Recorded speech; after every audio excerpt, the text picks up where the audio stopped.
Hey everybody, it's me again, Christina. As you can tell, I am in my PJs, which means I'm no longer in the hospital. Say yay! I got home. Joe came and picked me up from UAB yesterday, and I think on the way home, we stopped by my favorite restaurant, which is Jim and Nick's Barbecue. We stopped in Prattville and got us a bite to eat and enjoyed each other's company. And I was just absolutely thrilled to be going home. And as we were driving home, I was just looking around when I wasn't asleep, just looking around at the scenery and the road, the grass, the trees, the clouds, the blue sky, and just I could look at Joe and look at all that and just be absolutely thrilled that I'm going home and being thankful for what I have. And I was in a hospital. I was not able to go outside for over 2 weeks, except for the 2 times that I snuck out of the HTI unit in the hospital, and Joe went outside, for a fresh break. So, of course, I did get in trouble one time for sneaking out because I accidentally told on myself, and that was just absolutely dumb on my part. But they knew I had snuck out because they said my heart monitor had just quit completely and didn't beep or anything. And they looked in my room and saw that I wasn't in my room, so obviously they found out that I snuck out. But anyway, back to what I was talking about. Let me get my cell phone and find the date and everything to let you guys know what that is before I talk about anything else. Well, what I do with it. You know what? Never mind. It is probably about lunchtime. I know the date. The date is October 19th, 2010, because yesterday obviously was the 18th. And I got released from the hospital yesterday, as I already told you. In this video, I would like to share with you guys a little bit, but first I'm going to go ahead and tell you that since the doctors released me yesterday, they gave me, strict orders that if I got a fever and it got above 100.6 to go, straight to UAB. If I had any bleeding problems from my perm cath or any extra fluid that I had on that I can't get off of dialysis, go straight back to UAB. So with those in mind, hopefully, eventually I know that will happen with the fluid issue again, and I will have to go back to UAB. But you know what, that's okay, because as long as I have my dialysis machine, it keeps me alive a little bit longer. Even though they diagnosed me, actually I found out by accident that they diagnosed me with a liver failure as well as being a type 2 diabetic. I'm in congestive heart failure, I'm in kidney failure, and I'm only 26 years old. So as you can tell, I've lived a pretty busy life, and because of that busy life, now I realize just how important life is to me and how important the people that I spend time with mean to me. And without those people, without the nurses and doctors and everything that I've had to help me, grow older with this illness, without them I wouldn't be here. And obviously I wouldn't be here if it hadn't been for the family of my organ donor. Both of my hearts came from a boy. The only thing I know from the last heart transplant was the boy, I think they said he was 15 or 16 years old.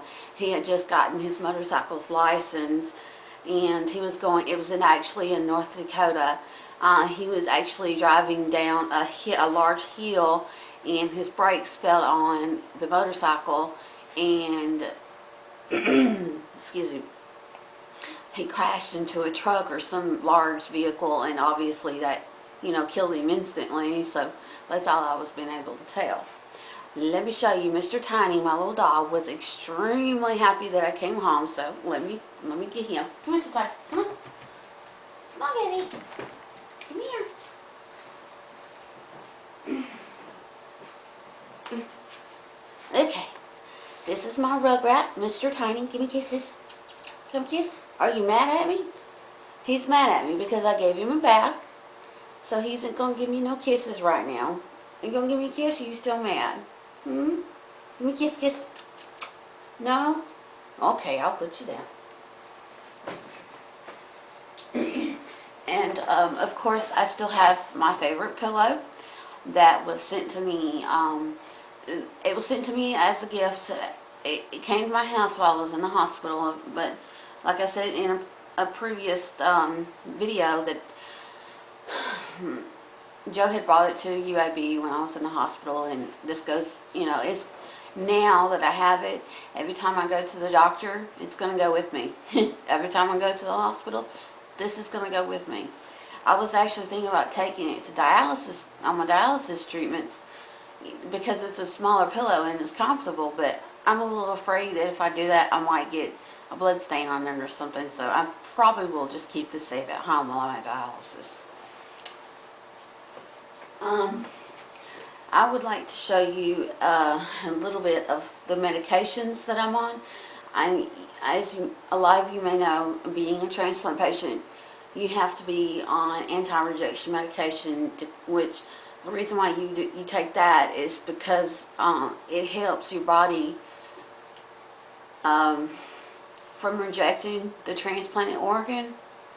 Normally, if you don't have this medication, your body will sense that this organ is not actually the organ that you were born with, and it will try to fight the organ off. But with this medications, it will help your body realize, hey, well, obviously this is the organ that I was born with, so let's not attack it. Basically, in layman dummy terms, that's what the medicine does. So, this right here is my medication bag. And it's very big. It's a very large tote. I take this everywhere I go when I go for long trips because it carries all the medications that I need. Okay? And just for a few, I'm not going to name it all, but just a few. Right, this I take just basically a generic Benadryl at night for sleep. I used to have sleeping pills, but obviously those are very, very addictive, so I quit taking those and I just take Benadryl if I can't sleep.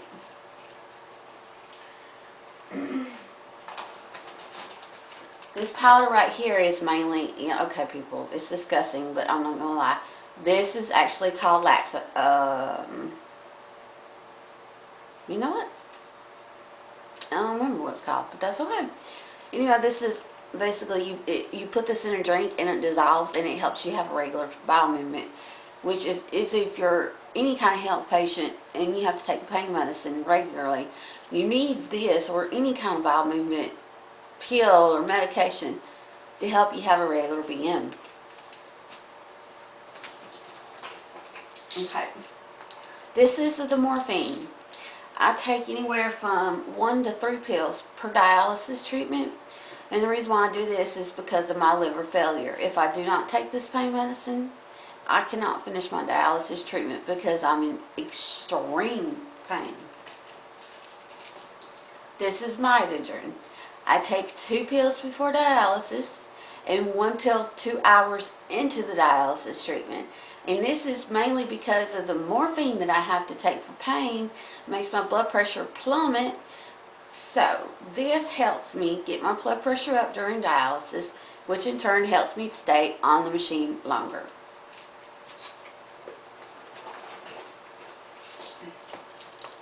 Okay, this right here is prednisone. This is another transplant medication. It's a small, teeny tiny white pill.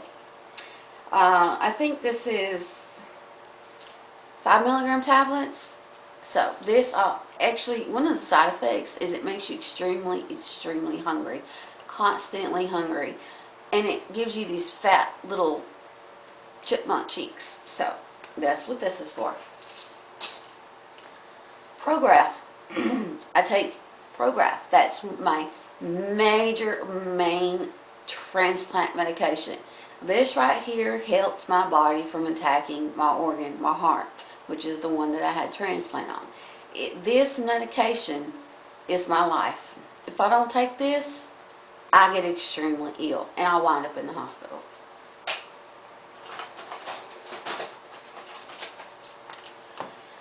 And this is another Prograf bottle. Cartia 180. Actually, the generic name is Cardizem 180. This is for my cholesterol. which also helps with the heart.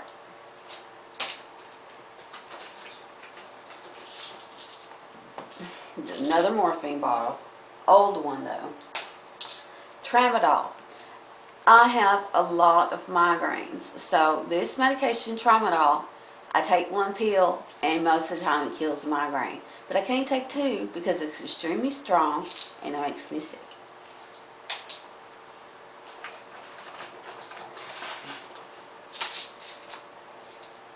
This medicine, I don't take anymore, so it don't matter. This is Regulin. Normally, when I eat something and I get nauseous, I can take this medication. Ooh, excuse me, cold chill. I can take this medicine and it keeps me from vomiting. It'll keep me, you know, if I get nauseous and I can't take my regular medications, my heart medications, I'll take this before everything else, and that way I won't be nauseous and I don't throw up my heart medicines.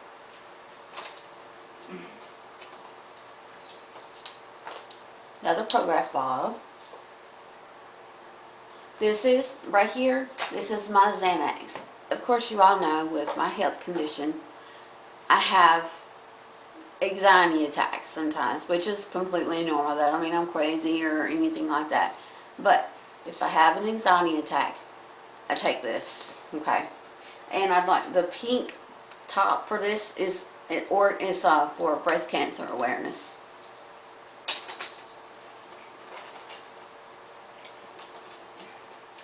This medication actually I do not take on a regular basis because it's sodium something. Anyway, it's a brown liquid thing that you have to take if your potassium is too high at the hospital.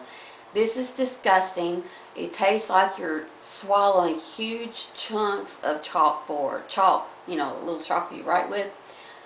This I can't stand, but they make me drink it every time I go to the hospital. Isocitrate.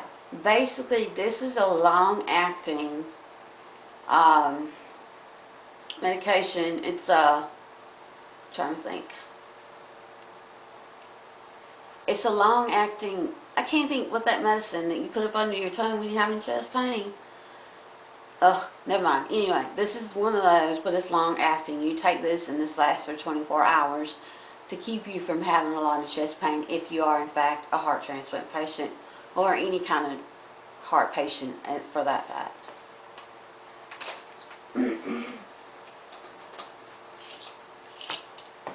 Pravastatin. This is another heart medication. This is basically, I really don't know exactly what it is. All I do is I know I take it for my heart, to be honest. This is Correct. It's another heart medicine. I really, to be honest, don't know what this is either.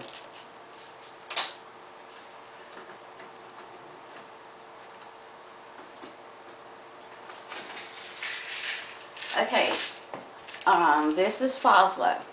Excuse me, this is Plavix. But anyway, I take Foslo. I take 3 pills while I'm eating for every meal to keep my phosphorus level down. And I'm not going to lie, I can't stand taking them because they're so big, they taste nasty. But what this bottle is, this is a Plavix bottle. And this medication, it helps your arteries from clogging up so you don't have a heart attack. But they took me off of this medicine because I have heart disease. And this basically, it don't do justice if you have the heart disease that makes your arteries clog up. Okay, so I still have a few more pill bottles in there, but this is getting, I don't want this video to be too long so it bores you to complete death.